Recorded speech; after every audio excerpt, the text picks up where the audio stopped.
Hey, what's going on, everybody? This is Steve from Bloom Audio. Today we've got an IEM that was a big hit at CanJam NYC, and despite being about 5 feet away from me the entire time, I didn't get to listen to it until we came back home.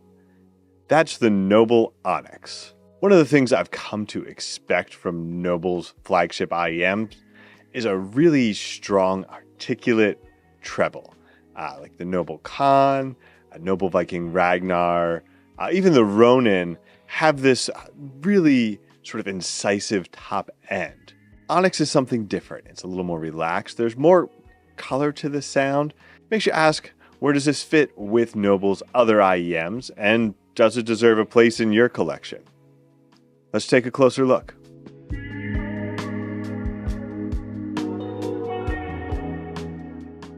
One of the first things that's going to hit you with Onyx is the build and design. Noble has definitely made a push to have higher quality build and material in this price range, where a lot of $3,000–$4,000 IEMs are still using resin or like a 3D printed model. Noble's using, CNC'd materials, things for faceplates like Damascus steel or Raphir in this place that have a really nice look to them. Now, it is a little bit of a larger size, as you probably come to expect from Noble and from this general price range. Not as big as Raven, maybe not quite as big as Viking Ragnar, but it's going to be bigger than your average IEM and maybe a little bit of a tough fit for people with smaller ears. And the fact that there's a bone conduction driver in there makes that fit even more important, as anything with bone conduction, you really need to get that good contact to provide the full experience. In terms of the specs, Onyx is an 8-driver quad brid with a PZT bone conduction, a 10mm custom dynamic driver for the bass, 4 balanced armatures for the mids and highs, and 2 electrostatics for that treble and upper treble region. Sensitivity is 108 dB and the impedance is 14 ohms. Included with that is the custom Elitech Courage cable. It's a 4-core cable, 24 AWG, OCC silver plated copper. The build and design are definitely a standout here.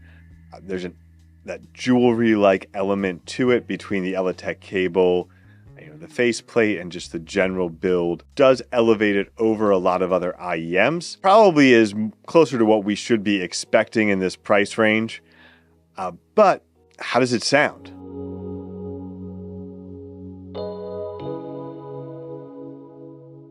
There's 3 things that are probably going to hit you pretty fast with Onyx. The first is the imaging with a really big sound stage, great sense of separation and placement of the instruments and voices, in that space. The second is that deep bass extension and physical characteristics that go along with that, and just a sort of sense of texture across the entire range. And the third thing is the vocal presentation. Onyx has a great balance with the vocals of bringing them forward, but keeping them somewhat relaxed, so they never feel too in your face and don't become sibilant, again, while maintaining a little bit more of an intimate vocal presence, again, in this larger scale space. So that bass is more focused down into the sub bass. There's decent mid bass, but that's not as emphasized as those lower bass regions with Onyx. And again, that's the sort of thing where that fit may make you feel like there's not as much bass as there actually is if you're not getting that full bone conduction experience. As you come up into the mids, I did find there to be a little bit of a hollowness in the mid-range. I think that's by design to help create that space and separation there, but you might be missing a little bit of warmth in the mids. As you move further up in the mids, though, you get that great vocal presentation, good balance of the vocal positioning, the vocals really standing out from the rest of the mix, just getting that good placement of forward intimacy without some of the pitfalls that can come with that. The treble's giving you just the fundamentals you need here. It is a little bit smooth and relaxed at the top, but gives you enough of that upper end to again lend to that big sense of space because those upper treble regions do really help with that spaciousness. But overall, the balance between the treble, the mid, and the bass leaves the timbre just slightly dark. I actually found the specifics of the tuning, because it doesn't necessarily fit into the mold, did make Onyx a little bit more source sensitive. I tried to warm it up with some warmer sources from like i-Fi and like the Ashland Current SR35. I actually felt that muddied it up. It needs, in the way it's tuned, kind of that little bit of that mid cutout in order to create that separation in space.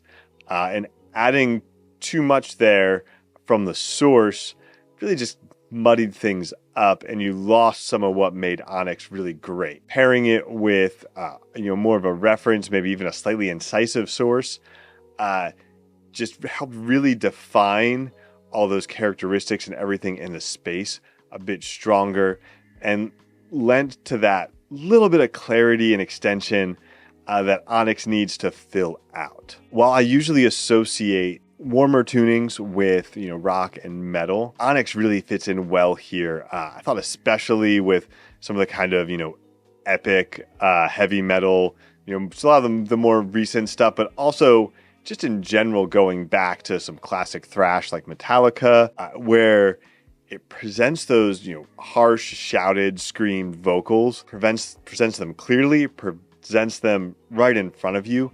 They don't feel harsh, they don't get sibilant or too fatiguing, as often very crisp, clear IEMs or headphones can make those sorts of vocals very fatiguing very quickly. So with that in mind, how does Onyx stack up in that price range?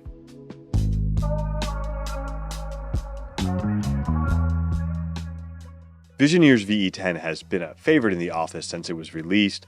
Just a really versatile tuning, solid technical capabilities, just really good all around. One that might come up as a desert island pick. And again, Onyx comes someplace else on the scale. It's really good for some specific things. It takes some risks with the tuning, but maybe loses some of that versatility in the process. What I found in the comparison though was, while VE10 does a lot of things really well, almost everywhere that it comes up a little bit short, Onyx is almost the perfect foil. So where VE10 has solid imaging, but the soundstage can feel more like a studio than like an arena, Onyx by comparison just feels massive. It gives you that arena sound, that kind of thrown out expansive soundstage. And in the vocals, where VE10 can be a little more mid-forward, can feel somewhat shouty, Onyx gets that balance just right by giving you the clarity and separation with the vocals, but not giving you any kind of shouty or fatiguing feeling there. And this comparison, I guess in the end, it was really, to me, solidified what I was feeling about Onyx.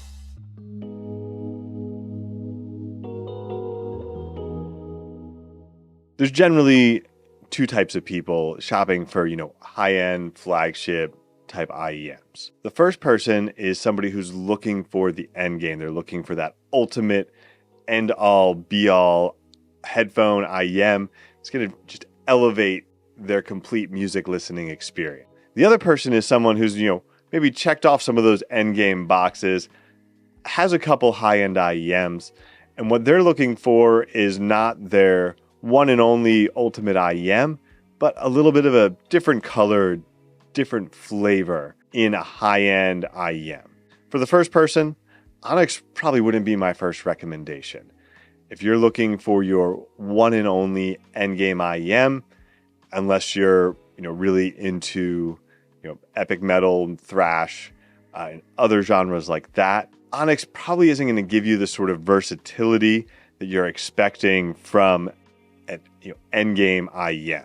For that second person though, Onyx brings a lot to the table in terms of offering a high level of technical performance, offering a really incredible build, and giving you somewhat of a different color, that different flavor. Onyx doesn't entirely conform to everything a lot of reviewers are looking for in a tuning. If you want that high-end technical capability, that excellent build, but you don't want more of the same, Onyx absolutely delivers there. Thanks for watching. You can check out Noble Onyx and a lot of other great products at bloomaudio.com. Be sure to like and subscribe, and we'll be back soon with more high-fidelity audio content.